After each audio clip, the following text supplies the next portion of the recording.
ګرانو زده کوونکو، په دې ذهني سوال کې تاسې به 3 دانې ریاضي ډوله شکلونه وینئ. هر یو شکل ځانته یو عدد لري. دغه عدد د دې شکل سره یو خاص اړیکه یا تړاو لري. که تاسې لږ هم فکر وکړئ، د دغه شکل دغه عدد یا نمبر معلومولی شئ. لومړی شکل تاسې وګورئ، د دې عدد دی 9. دوهم 1.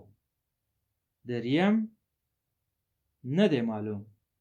نو ګرانو زده کوونکو، تاسې دغه 3 وړه شکلونو ته په فکر سره وګورئ، نو تاسې ډیر په اسانۍ سره معلومولی شئ چې دغه دریم شکل عدد به څو وي.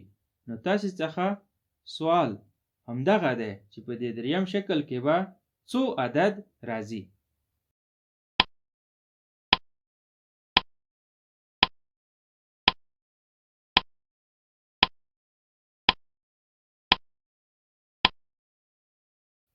ګرانو زده کوونکو، که چا د دې سوال ځواب په 10 ثانیو کې پیدا کړی وي، نو هغه یو ډیر تکړه زده کوونکی دی.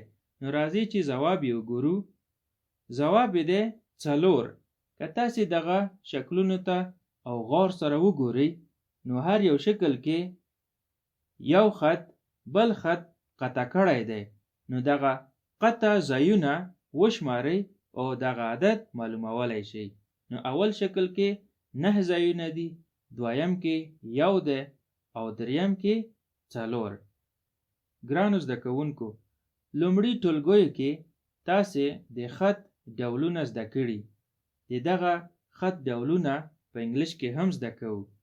لکه اول دی خط. خط ته په انګلیش کې وایي لاین.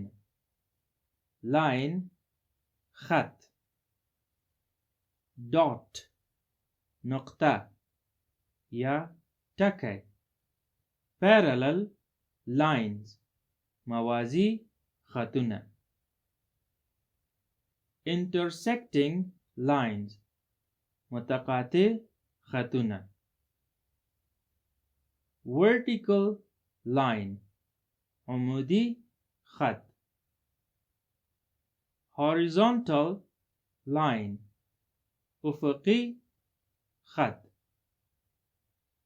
diagonal line مایل خط.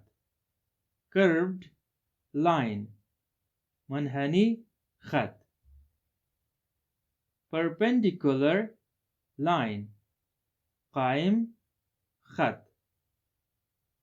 zigzag line منکسر خط.